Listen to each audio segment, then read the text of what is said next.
Forest Sundarban. আমরা হচ্ছে সুন্দরী কোঠায় একটা এরিয়ার ভিতরে নামছি ঘোরার জন্য, ছবি তোলার জন্য। তো আমরা হচ্ছে বেশ ভিতরে যাব, এখনো হচ্ছে যে নদীর সাইডে।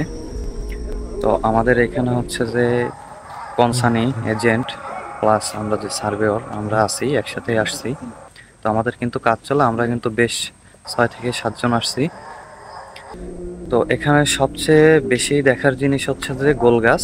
এটা হচ্ছে যে গোল গাছ, গোলপাতা।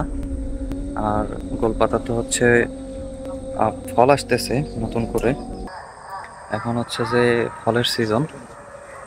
আর এখানে হচ্ছে সুন্দরী গাছ, পাইন গাছ, মানে পর্যাপ্ত পরিমাণ। সুন্দরবন মানে হচ্ছে যে পর্যাপ্ত পরিমাণ গাছ। তো আমরা যদি আরেকটু সামনে যাই, ভাইয়া আমরা এক জায়গায় থাকি না, আমরা আগে আগে আইডেন সবসময়। যে আমাদের এখানে হচ্ছে যে ছবি ক্যাপচার হচ্ছে আমাদের রাজীব ভাই, মামুন ভাই। তো এটা হচ্ছে যে সুন্দরবন। আর আমরা নদীর সাইডে, যার কারণ হচ্ছে ছোট ছোট গাছ, ভিতরে অনেক মোটা গাছ আছে।